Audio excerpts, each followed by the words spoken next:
Hello friends, good morning. I'm Aarti.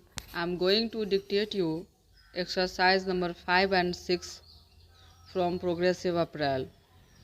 Please like the video, subscribe the channel and press the bell icon. 5 seconds.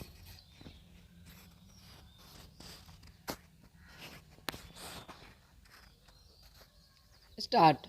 Mr. Deputy Chairman, sir, I beg to move that the bill to provide for the prevention, control and abatement of air pollution for the establishment with a view to carrying out the aforesaid purposes of boards for conferring on and assigning to such boards powers and functions relating thereto and for matters connected therewith as passed by the Lok Sabha be taken into consideration. Sir, it is a matter of great pleasure to me to pilot the Air Prevention and Control of Pollution Bill 1988, which was unanimously passed by the Lok Sabha.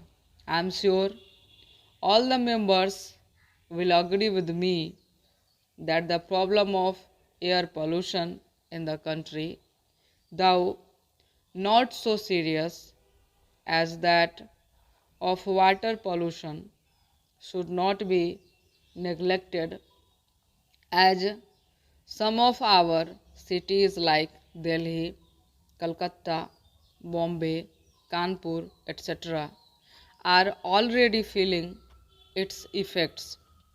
It has therefore become necessary to bring in legislation to control air pollution, as prevention is always better and cheaper than cure, and this is especially so in environmental pollution control matters.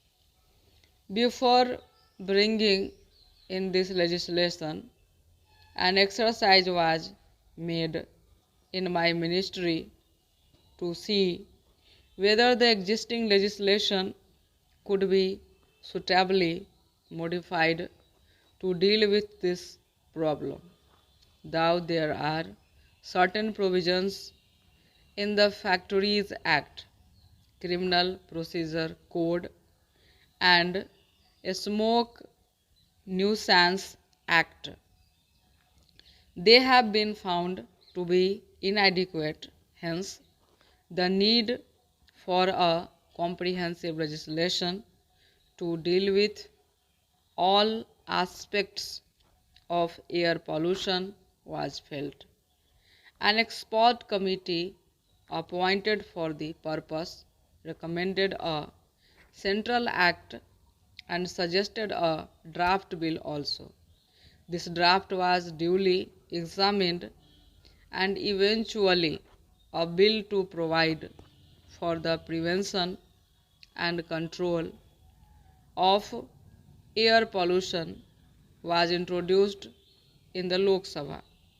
In April 1987, the bill was referred to a joint committee of the two houses.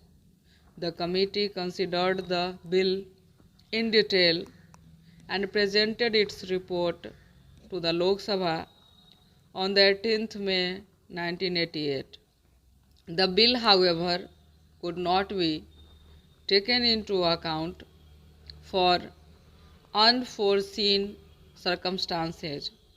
All the recommendations of the Joint Committee of the Houses have been incorporated in the present bill.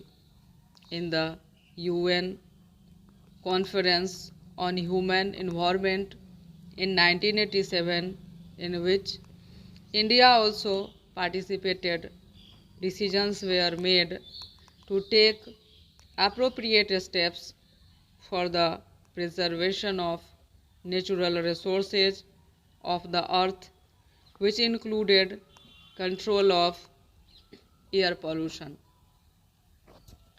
The bill seeks to implement the decision relating to the preservation of the quality of air and control of air pollution. The present thinking in environmental pollution control matters is to have an integrated approach. To give effect to this approach, it has been provided in this bill that the water pollution control boards established under the Water Prevention and Control of Pollution Act 1985 will, in addition to their normal work, perform the functions of air pollution control also. This will not only facilitate coordination but also will result in economy. The bill will be enacted by virtue of Article 253 of the Constitution of India. Sir, a few more words about the salient features of the bill. This bill will apply to the whole of India. The Central Board for the Prevention and Control of Water Pollution, established under the Water Prevention and Control of Pollution Act 1985, will act as the central board for the prevention and control of air pollution also.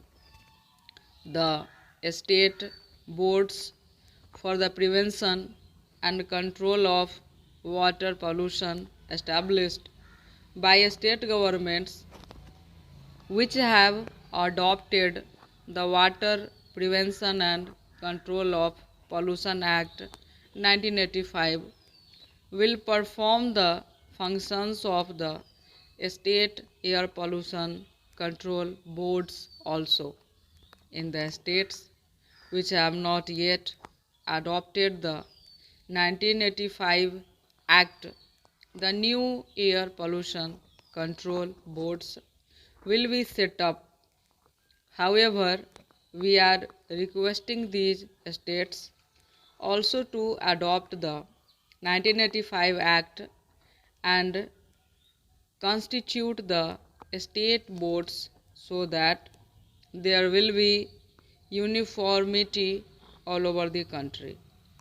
The state governments will first declare the air pollution control areas. In such areas, industries specified in the Schedule 2, the bill will have to obtain consents from the respective state boards for discharging emissions from their factories. The state boards will lay down the specifications for emission discharge and the particulars of the control equipment that should be put up to abate air pollution. Failure to comply with the consent conditions will render the industrial units liable to prosecution. However, reasonable time will be given for existing industrial units to install and control equipments. The state governments will also issue necessary instructions to ensure that the automobile exhausts do not exceed the specifications laid down by the respective state boards. This bill will, however, not apply to ships and aircrafts. The provision is made as there exists a separate law for the control of pollution in those cases. With these words, sir, I beg to move that the bill will be taken into consideration by the Honorable House. Stop.